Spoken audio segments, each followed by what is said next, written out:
Whereas in the flats where went after I'd been born, like a lot of these, could name every one of them, every person who lived there, where they lived, who their children were. Like some of these photos there, I can name them, every one of them.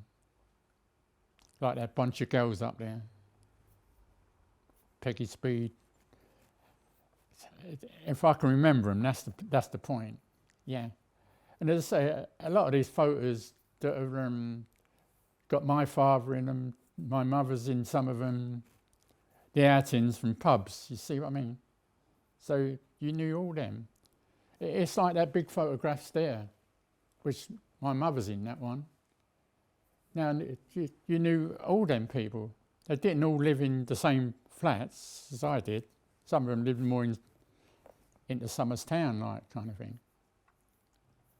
Because where I lived, Drummond's Crescent, was Somers Town, but it wasn't what we called the middle of Somers. Middle of Somers Town was like Charlton Street, the top end of Charles. You know, where the Anchor is, and where the Somers is. That's more Somers Town, kind of thing. Somers Town will gradually be taken over by big money companies and big skyscraper buildings. That's a certainty.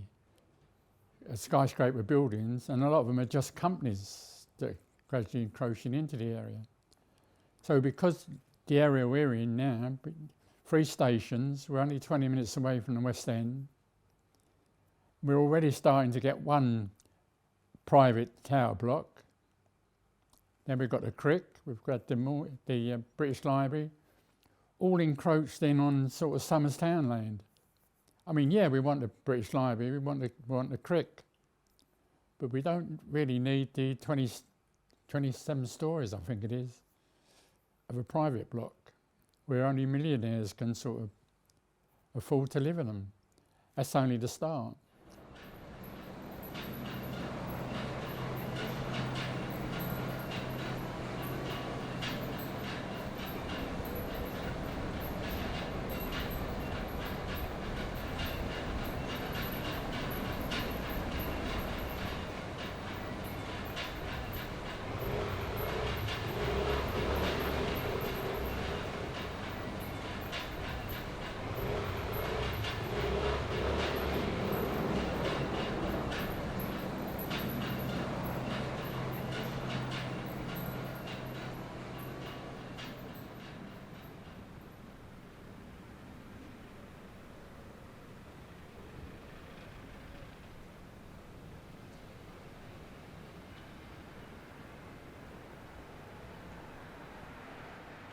Somers Town is an area that sits on incredible land value and it's social housing. So people were saying, well, there's only a matter of time that this can't exist. They're building on every patch of land, and sure enough, they've built on a public park. They built a tower block, and we protested about it. And there's various, projects going on, and they're densifying, I think is the word. So I just felt we need to preserve something, and it just seems intangible to start a museum in a way, not just the social housing story that happened here, but so many others. So yeah, I think this place needs to stand. I think it needs to exist. I feel that really strongly. I suppose it drives me. It's certainly not the money. I think that's why I set it up.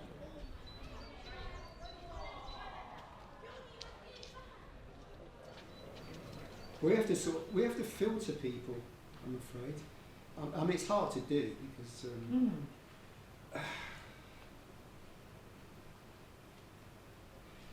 and we're not working full time. No. So we're not kind of we have lives outside this. And then there was that lady Pauline. Yeah. And who had the memories. Mm. And that's the sort of person I really, really want to talk to. Yes. But you get lost in all these other people Yeah. who are just like all talk and Yeah. nothing. Yes. And they're not really, like Pauline and that lady Jackie. Mm. And I want them to come back and have memory, oh, was it open? I thought it was open. No, it's come in, please. It's just that the door doesn't. Yeah, no Let's worries. the draft in. You see. So you're right. Yeah. Thought I'd have a little look. Yeah. Welcome. Welcome to our tiny museum. And people also need to be valued in their history and their area and their past. And that's what this place is about. It's not just a place where you can come and look at some old pictures or a film or, but I mean, I want it to be a place where you have those memories, where you're valuing something other than what's going on. So, Diana, do you think you are involved in this history? Me? Well, I guess, you're making a film about me. That's going to be history soon, isn't it? When I die. Well, I think it's current. The project's current. And I guess it doesn't seem like that because we've got a big sign that says museum. And the moment you say museum, everyone thinks something that's dead. Like one of the locals joked and said, you should be in the museum, as if it's like once your life's over, you're dead or you're not useful anymore, you're in a museum. That's a kind of interesting conundrum. And we actually thought about not calling it a museum. That's why A Space for Us came about. Yeah. But then it was like, but people don't understand that. What does it mean? That the outsiders are just like, what does that mean?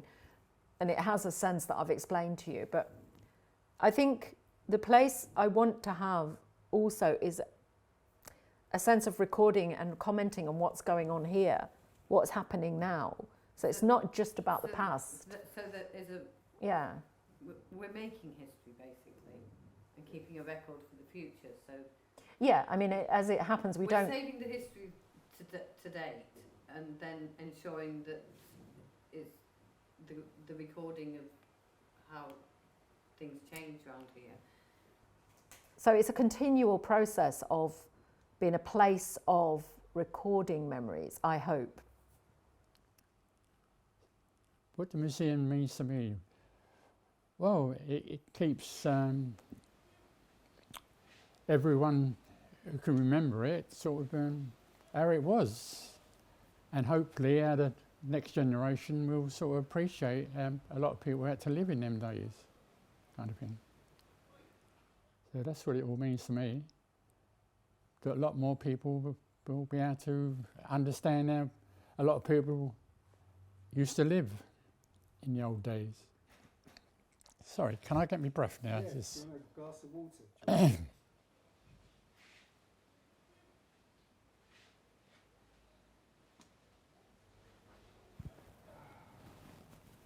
Cut.